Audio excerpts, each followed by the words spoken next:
Hi, hello, it's me, Corey. Welcome to The Order, where we talk about RPG stuff, kind of like off the cuff. Today I'm doing something a little different. I am going to show you how to paint a miniature.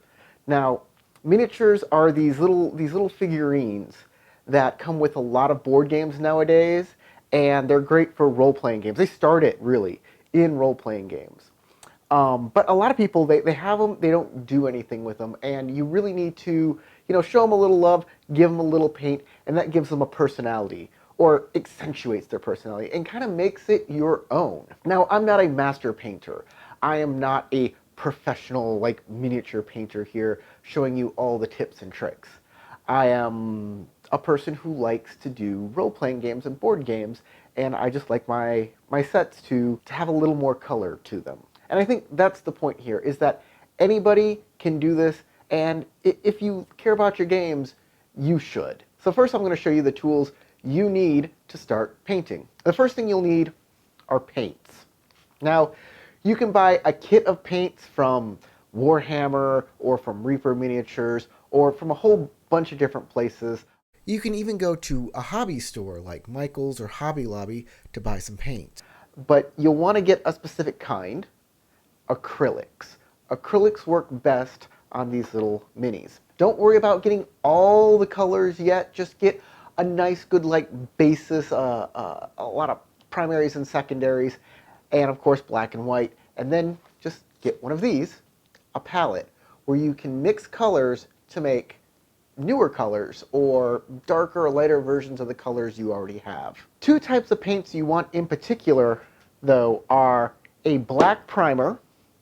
Primers are good because they're the foundation that you paint on top of. They're like the grip that makes all the paint stick to your mini. And of course, you'll need some brush-on sealer.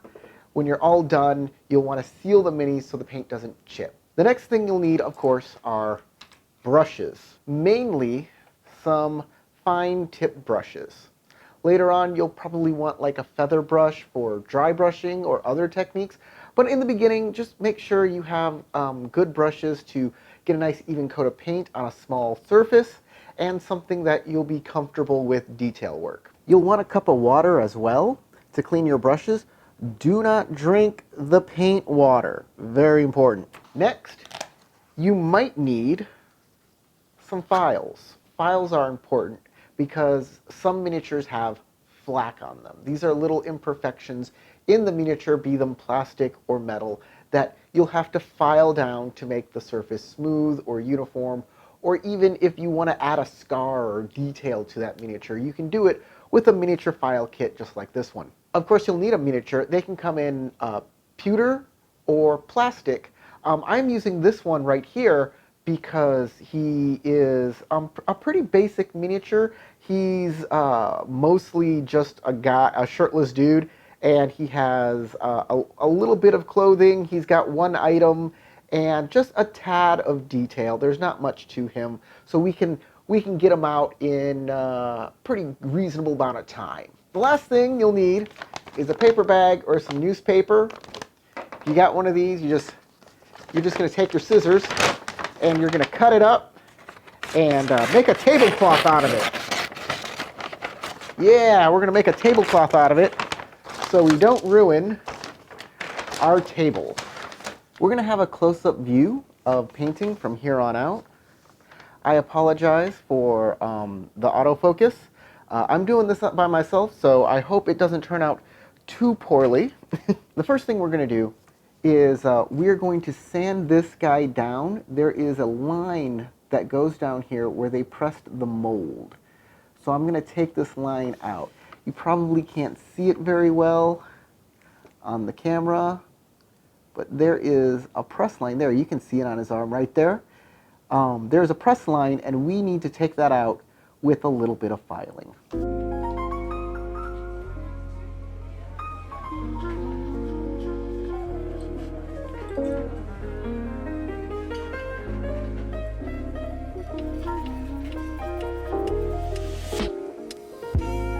The plastic on this mini is pretty soft, so the filing didn't take long and it buffed that line right out.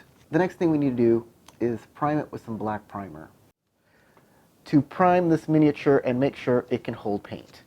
So if you ever put on makeup before, you want to put on foundation before you put on, your contours and your highlights, the same thing is going to happen here. We're going to put a foundation on this miniature so there is something for the paint to hold on to. There is brush-on primer and there is spray-on primer. Both will work just fine. You don't need to do multiple coats of primer. One should be enough. Just make sure you have a nice even coat all around. Don't glob it because that'll kind of ruin how the miniature looks. Make sure to get in all the little cracks and crevices. Anywhere there will be paint, you'll want there to be primer. And anywhere you kind of glob it down, just kind of smooth it out with more brush strokes. Get it nice and even. There we go. And now we have to let it dry and get the paint off our fingers.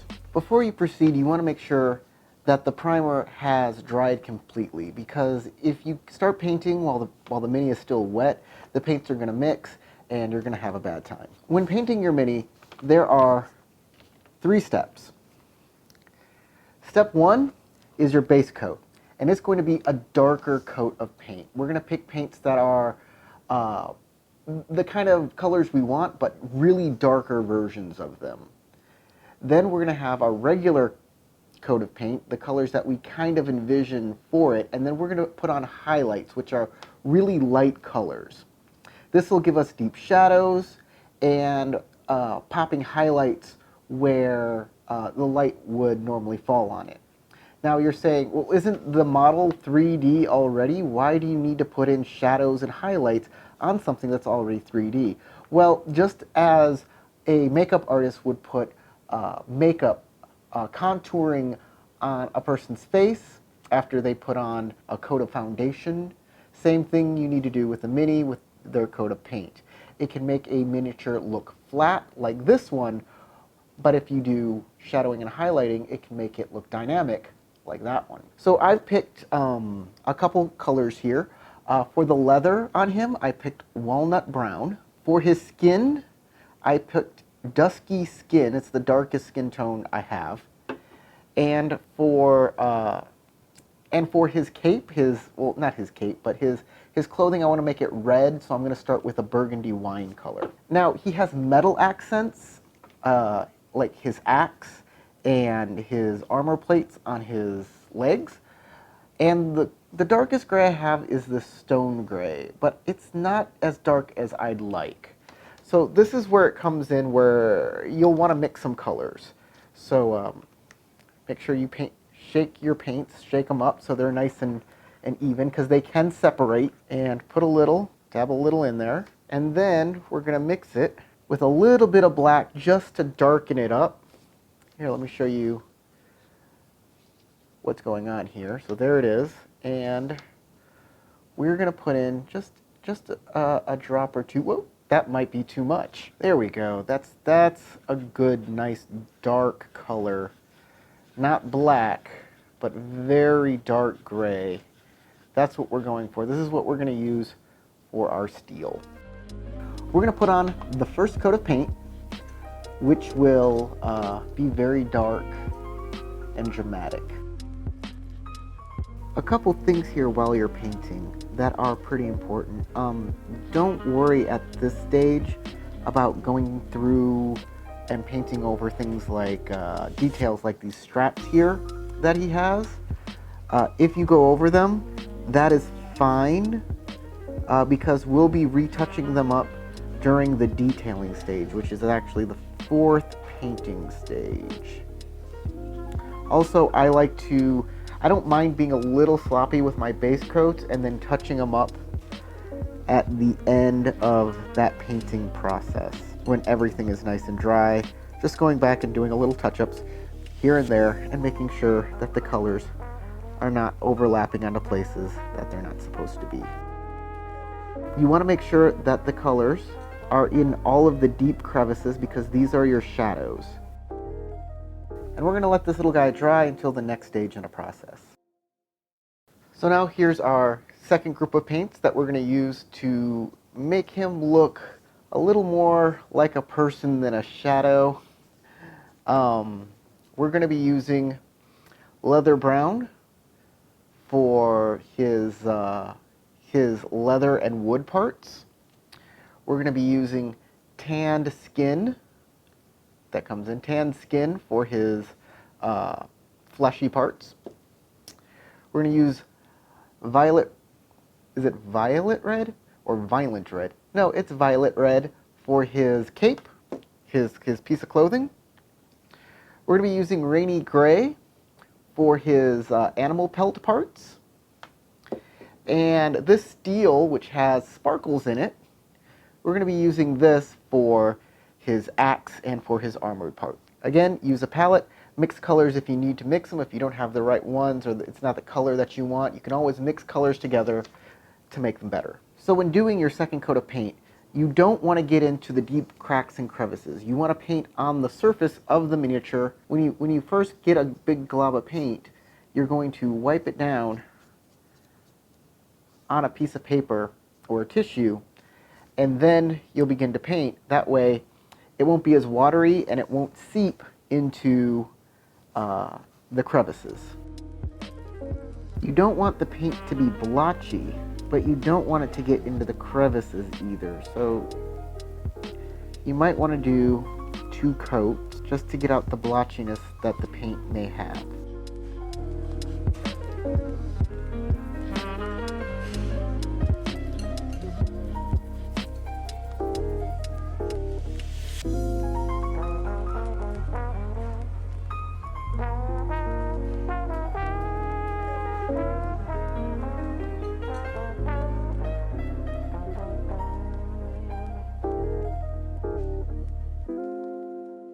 Here he is after the second step.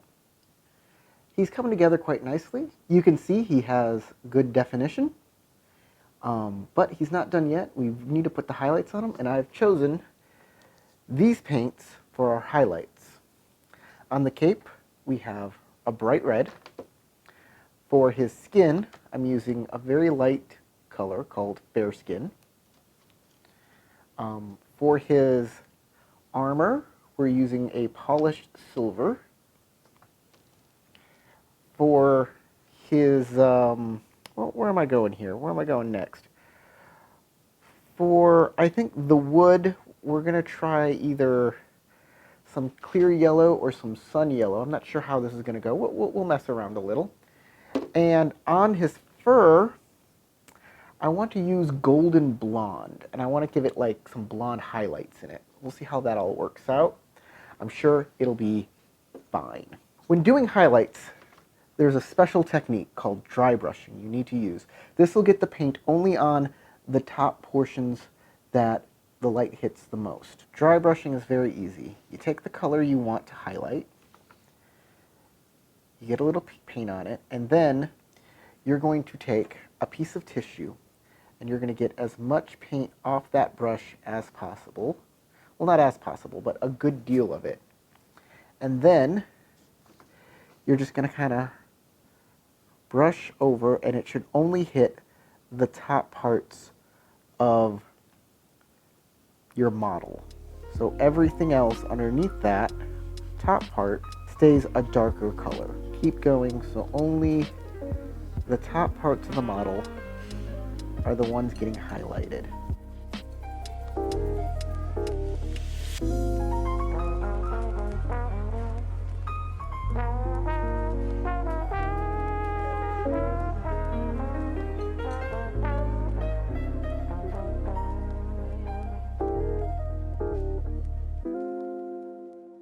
Now he's really starting to come together. He's almost complete. There's only 2 more steps. The next step is detailing.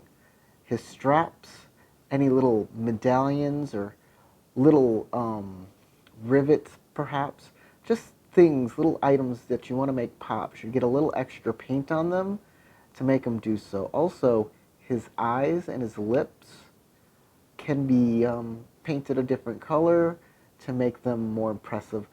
I don't know if I want to change his eyes from these really dark sockets, but he does need something on his face to make him a little better. So we're going to do something.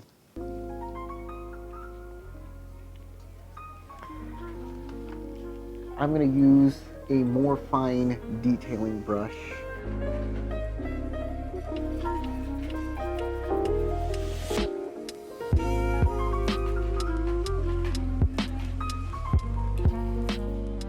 This is one fine looking mini.